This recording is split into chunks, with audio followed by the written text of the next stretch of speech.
And here is your host for tonight, Gully. All right, he's ready for his close-up. Okay, are you happy now, Scully?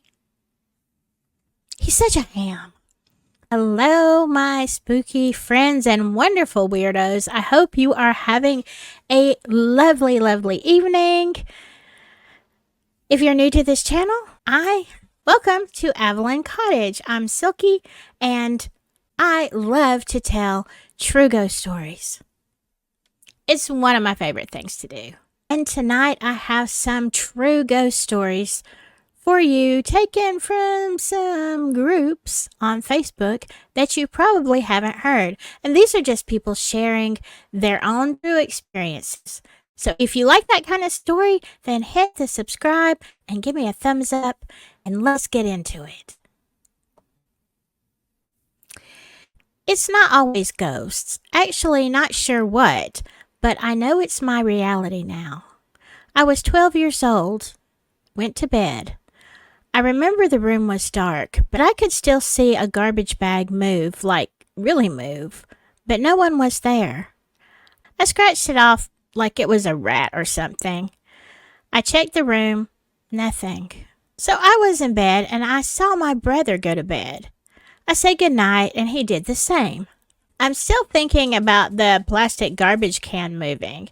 This makes no sense. About a half hour later, I looked up towards my brother.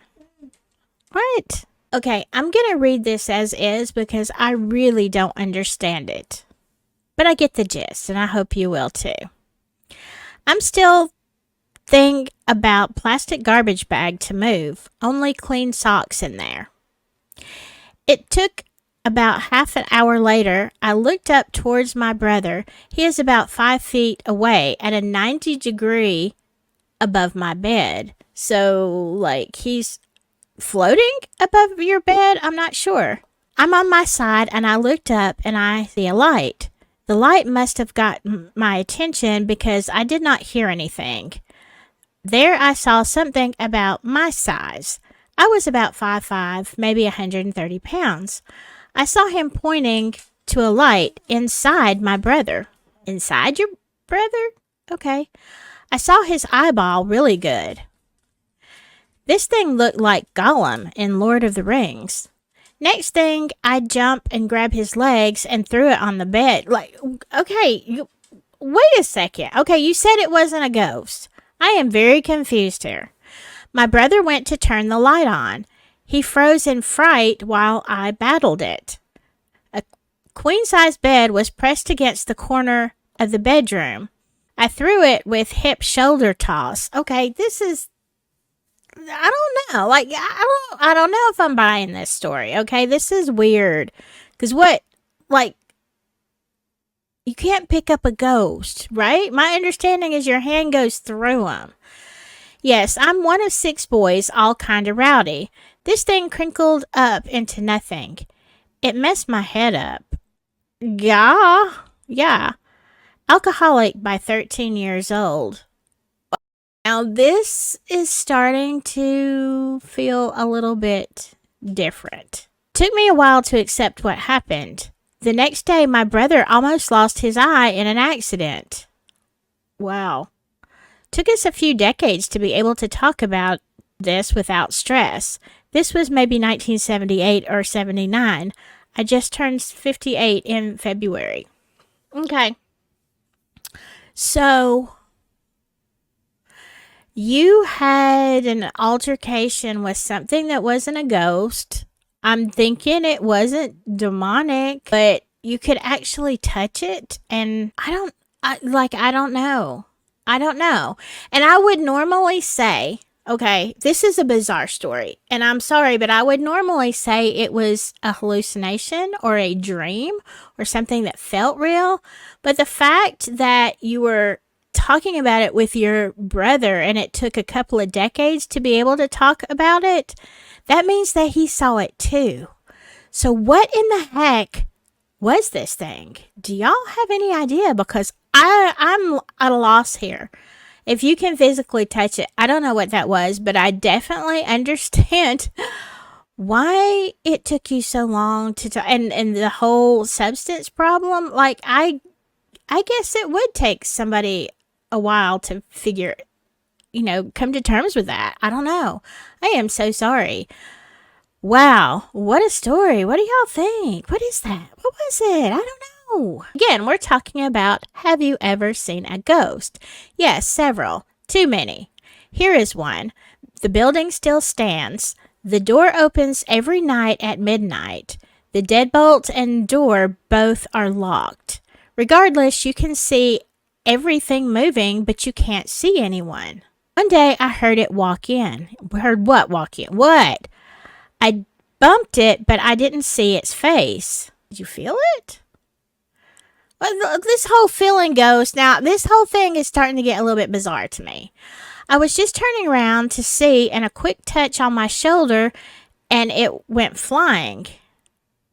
What? I did the sign of the cross and then turned. It was gone. Followed up, the building was a hospital/morgue. I could see the conflict of interest here. It's probably evil residue of bad energy. Flowers died overnight. Milk soured. Flowers survived outside. Then 6 different mediums wrote to me to move out. Danger. I did after 2 months. Well, I'm glad you did. Especially when you've got the door deadbolted and it opens anyway. Yeah, I don't know what that was. And new fears unleashed that you can touch ghosts. That is not okay with me. All right? You need to stay on the transparent spectrum, okay? It's not too much to ask. Jeez.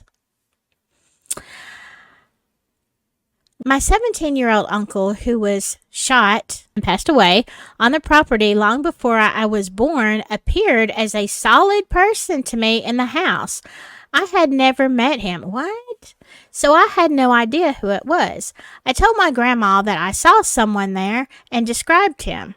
Her face crumbled. She showed me a pic, and sure enough, it was Freddie. She had been seeing him for years. Wow, so it wasn't like you could see through him, and you didn't even know who Freddie was because he passed away before you were born. But Freddie, she just sees Freddie in the house. Oh, wow. Yeah, I don't know what Freddie's situation is, but Freddie, if you can, if you see a door, open it. Go to the light. Go to the light, Freddie. Please. Yeah. Bye. All right. Have you ever seen a ghost? More than a few times. The day my dad passed away, that evening I went to the grocery store and came home, put the groceries on the kitchen island, turned around to put things in the fridge, and turned back towards the island where the sacks of groceries were. And hand to God, my dad was leaning over looking in the sacks. Well, he wants to know what you bought at the store. I look in the sacks too. He used to look in the sacks when he was alive to nib every time I'd go to the store. First time. So I guess nib is like, snack. Like, you grab stuff out of the rack. Is that what it is? Like to nib. Okay, well, look, I get it. I want nib too. And again, here we have another hungry ghost. Like, are ghosts just out here wandering around looking for food? Is that why they haunt us? Are they just looking to be fed? Is it kind of like the stray dog down the street or the stray cat? You give it something once and there you go. Now, that would explain to me why food in my house goes missing. Because if you've listened to my Avalon Cottage stories, you know that I have had, when I cook, I've had food just disappear. Huh. The ghosts are nibbing. Yeah, that's what they're doing. I don't want to be a hungry ghost. Is that why people used to put, food and stuff into graves or outside of graves? Like some cultures do that. Is that why? Because the ghosts are hungry? We're doing it wrong here in the U.S. Jeez, those poor ghosts. Okay, the first time I saw a ghost, I was between 4 and 6 years old. A shadow figure floated down out of the corner of the bedroom as I laid in bed. I was scared and couldn't move. I still remember it today at 53 years old. Well, yeah, floated down out of the corner. What, like, did it float away? Did it sit there and stare at you while you were sleeping? Like, look, I have to know. I just have to know. Okay. When I was 8, I was at my aunt's and I was playing a game alone in the room while my aunt and grandma were in the kitchen cooking. I kept losing at the game, so I was screaming. Look, I do that too. Like, no judgment here. When I turned around, I saw someone peeking at her aunt's closet. She was kind of yellow. Yellow. I was too scared to peek, so I ran in the kitchen. I told both of them, and they just laughed it off, saying it was because I watched too many horror movies. But I don't watch horror movies, but I think I know the reason. It was Holy Week, and you can't be noisy at Holy Week. I didn't know that. Like, I feel sure I'm just as noisy during Holy Week as I am at any given time. Oh, huh. Yeah, but that would be a problem, huh? Why was she yellow, though? Like, why? I don't understand. And now I have to put on my calendar to be quiet during Holy Week next year. I missed it this year. One more thing to remember and put in the planner. Great. It was about 5 months after my mom passed away, and I was in a car accident with my 2 boys in the back seat and in their car seats. And I looked in the rearview mirror to see if they were okay. And I saw her, oh my gosh, in between them with her arms around them. Even my boys said, "Mommy, we are fine. Mama Joe is here." So she was riding in the car with you when you had an accident. Ghosts, like, ride in our cars with us? I actually know a woman whose husband was an EMT, and he took a picture of a car wreck, and there was a little girl, blonde-haired little girl in the back seat when there was no little girl. And she looked very angelic, though. But now, again, another fear unlocked. I have to ride with ghosts in the car? And are they, like, telling me how to drive? Are they judging me with my driving skills? Because, I think everybody else is. But still, one more thing to worry about. Sometimes you just rather not know these things, okay?